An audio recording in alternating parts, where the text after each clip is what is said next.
After being worshipped and honored by the boy, Dhruva Maharaj, and after offering him his abode, Lord Vishnu, on the back of Garuda, returned to his abode as Dhruva Maharaj looked on.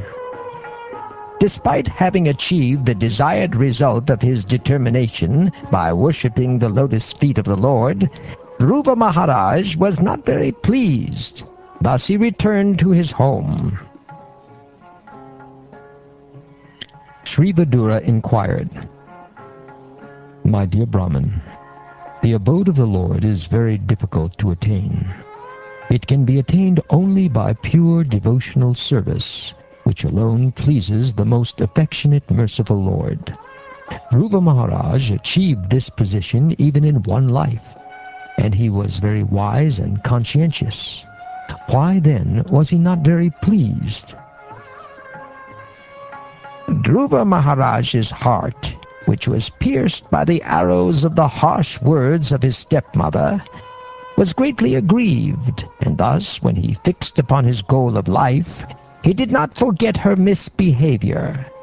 He did not demand actual liberation from this material world, but at the end of his devotional service, when the Supreme Personality of Godhead appeared before him, he was simply ashamed of the material demands he had in his mind. Dhruva Maharaj thought to himself, "To endeavor to be situated in the shade of the lotus feet of the Lord is not an ordinary task, because even the great brahmacharis, headed by Sanandan, who practiced Ashtanga Yoga in trance, attained the shelter of the Lord's lotus feet only after many, many births. Within 6 months I achieved the same result, yet due to my thinking differently from the Lord, I fell down from my position. Alas, just look at me. I am so unfortunate. I approach the lotus feet of the Supreme Personality of Godhead, who can immediately cut the chain of the repetition of birth and death. But still, out of my foolishness, I prayed for things which are perishable. Since all the demigods who are situated in the higher planetary system will have to come down again, they are all envious of my being elevated to Vaikuntha Loka by devotional service. These intolerant demigods have dissipated my intelligence, and only for this reason could I not accept the genuine benediction of the instructions of sage Narad. I was under the influence of the illusory energy. Being ignorant of the actual facts, I was sleeping on her lap. Under a vision of duality, I saw my brother as my enemy, and falsely I lamented within my heart, thinking, "They are my enemies." It is very difficult to satisfy the Supreme Personality of Godhead, but in my case, although I have satisfied the Supersoul of the whole universe, I have prayed only for useless things. My activities were exactly like treatment given to a person who is already dead. Just see how unfortunate I am, for in spite of meeting the Supreme Lord, who can cut one's link with birth and death, I have prayed for the same conditions again. Because of my state of complete foolishness and paucity of pious activities, although the Lord offered me his personal service, I wanted material name and fame and prosperity.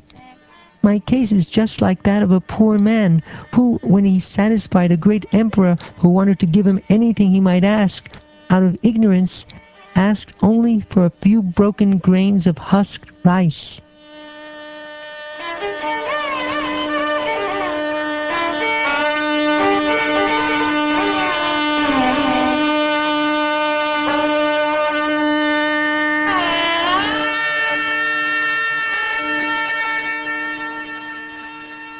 My dear Vidura, persons like you, who are pure devotees of the lotus feet of Mukunda, the Supreme Personality of Godhead, who can offer liberation, and who are always attached to the honey of his lotus feet, are always satisfied in serving the lotus feet of the Lord. In any condition of life, such persons remain satisfied, and thus they never ask the Lord for material prosperity. When King Uttanapad heard that his son Dhruva was coming back home, as if coming back to life after death, he could not put his faith in this message, for he was doubtful of how it could happen. He considered himself the most wretched, and therefore he thought that it was not possible for him to attain such good fortune. Although he could not believe the words of the messenger, he had full faith in the word of the great sage Narad.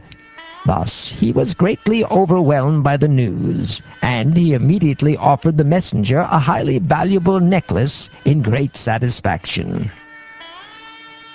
Then King Uttanapad, being very eager to see the face of his lost son, mounted a chariot drawn by excellent horses, and bedecked with golden filigree. Taking with him many learned Brahmins, all the elderly personalities of his family, his officers, his ministers, and his immediate friends, he immediately left the city. As he proceeded in this parade, there were auspicious sounds of conch shells, kettle drums, flutes, and the chanting of Vedic mantras to indicate all good fortune.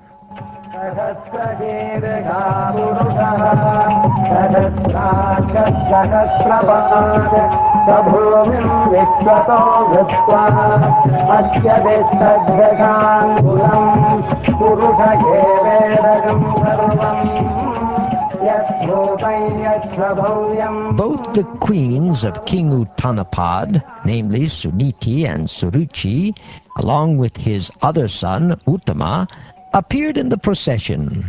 The queens were seated on a palanquin. Upon seeing Dhruva Maharaj approaching the neighboring small forest, King Uttanapad, with great haste, got down from his chariot. He had been very anxious for a long time to see his son Dhruva, and therefore, with great love and affection, he went forward to embrace his long-lost boy.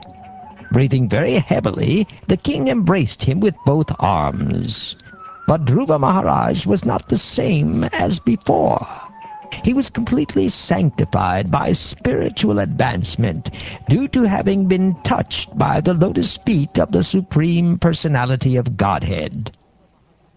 Reunion with Dhruva Maharaj fulfilled King Uttanapad's long-cherished desire, and for this reason he smelled Dhruva's head again and again, and bathed him with torrents of very cold tears.